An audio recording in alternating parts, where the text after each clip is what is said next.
What happens to the private act of scrolling when it moves to the living room television? For years, the television has been the good screen, a shared space for watching a movie, while the smartphone became the bad screen, a private trap of endless scrolling. But in a piece published on August 2nd, 2026, The Atlantic notices that this boundary is collapsing. As social media platforms push their vertical feeds onto living room TVs, a slightly uncomfortable dynamic emerges. The private, somewhat embarrassing habit of scrolling alone is suddenly broadcast for anyone in the room to see. Written by Caitlin Tiffany in The Atlantic. Narrated for Arva. Which screen is the good screen now? Instagram TV brings the endless scroll to your television. The videos that Instagram suggests in my never-ending For You feed are usually of a constellation of women. They're strangers, but I call them my girls. One of them is remodeling her house, one is always cleaning and resetting the van she lives in, one is sampling pasta and sandwiches at various New York establishments, and each has something special that I can't explain to you, a je ne sais quoi, a curious style of speaking. So I've come to look forward to my regular glimpses of their lives, which I get when I scroll in bed before I go to sleep each night. I regard these strangers as my intimates in a way, even though some of them are not people I think I would like if I actually met them. One morning, I was watching one on my living room television while sipping my coffee. My husband walked into the room and winced as one of the women changed into a perfect recreation of an American Girl doll outfit. Very theater kid, not his thing. I felt a flash of defensiveness. She makes everything by hand. She has a real sense of self. Not to mention a seemingly sweet relationship with her father and pet birds. I kept scrolling and was relieved that another one of my girls hadn't appeared. She often records herself eating a frozen dinner on her couch while watching police body cam footage on YouTube to unwind. And I mean no disrespect to her, but if she had shown up, I would have lunged for the remote. You might be wondering, why was I watching Instagram on my TV? Instagram's vice president of product, Tessa Lyons-Lang, has referred to TV as the company's next frontier. As it tries to compete with YouTube and Netflix, Instagram is apparently looking for ways to be both of them. And so it has launched a standalone service for various streaming devices, which it recently expanded with new features to help friends and family watch together. This caught my attention. I wanted to try taking the bad screen, my phone, and putting it onto the good screen, my TV, to see how it would make me and the people around me feel. Years ago, the good screen versus bad screen meme originated as a joke about having an office job. The bad screen was a desktop computer at work, whereas the good screen was a personal laptop full of one's own delightful, self-chosen digital activities. But in 2022, following the coronavirus pandemic lockdowns, the writer Kate Lindsay noted a shift. When people referred to the bad screen, they now seemed to be talking about their smartphone, which they felt hopelessly dependent on. And when they mentioned the good screen, they were referring to the humble television, which now felt wholesome and safe. We're so convinced that it's in our best interest to reverse the effects of social media that even watching a 30-minute TV show uninterrupted seems constructive, Lindsay observed. But maybe, 4 years later, the 30-minute show part is negotiable. Perhaps good could come just from giving our thumbs a break, looking up instead of down, and permitting other people to see what we're doing.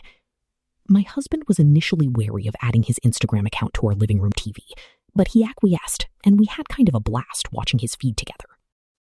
Most of the videos were of male comedians I didn't recognize. I sounded like the trope of a boomer mom as I repeatedly asked, "Do you know him?"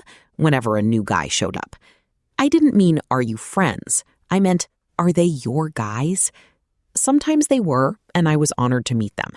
Sometimes they weren't. They were just guys. We both laughed to the point of tears at a video that some guy had shared of his dad trying to teach him to bunt a baseball when he was 10 years old. I manually liked it with the remote control, and then sent it to myself from my husband via direct message. On my TV. This intrigues me, Jonathan Gray, a professor of media and cultural studies at the University of Wisconsin at Madison, told me when I asked him about the app. Scrolling has always had a social element, he said, and people will often show a funny or interesting video to the person next to them. But he was skeptical of whether they would want to share every bit of their feed with their loved ones. It's one thing when I turn my phone to my wife and say, "Hey, you'll like this," but 90% of what I see, she won't want to watch, he said. It seems kind of painful. Plus, his wife is learning how to whittle at the moment, and he doesn't want to watch a bunch of whittling videos. Gray also noted that the recommendation algorithms sometimes take big swings and throw new things at users to learn whether they'll be interested.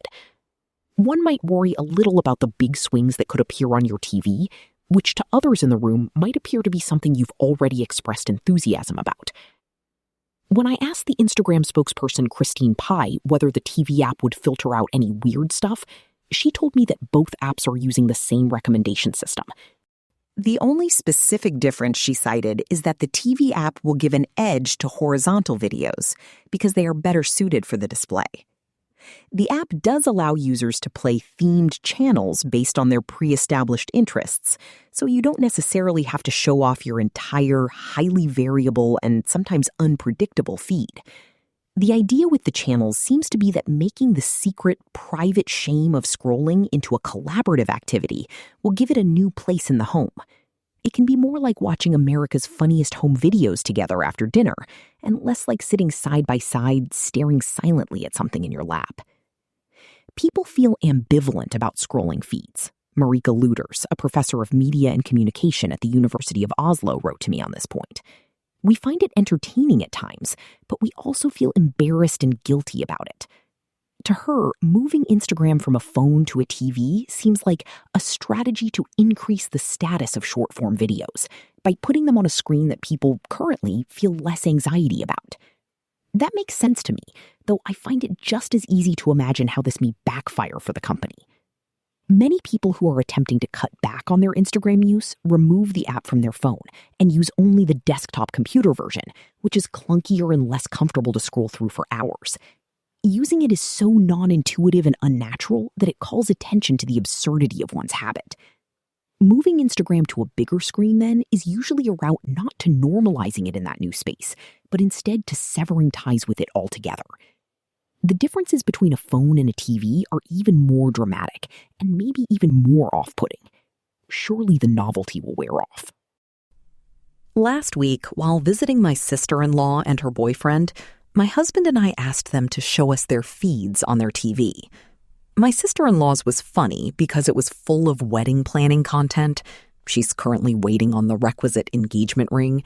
And because she kept getting videos of this one baby who's obsessed with Bad Bunny. Her boyfriend got a hairless cat, a guy pretending to be Wolverine, and a recipe for butter chicken macaroni and cheese. Those were a little funny too, but because you don't know him, you don't get why, and you don't care. After 20 minutes or so, we got bored of the experiment and left for a baseball game. Later, in the quiet of my hotel room, I went back to my own private phone.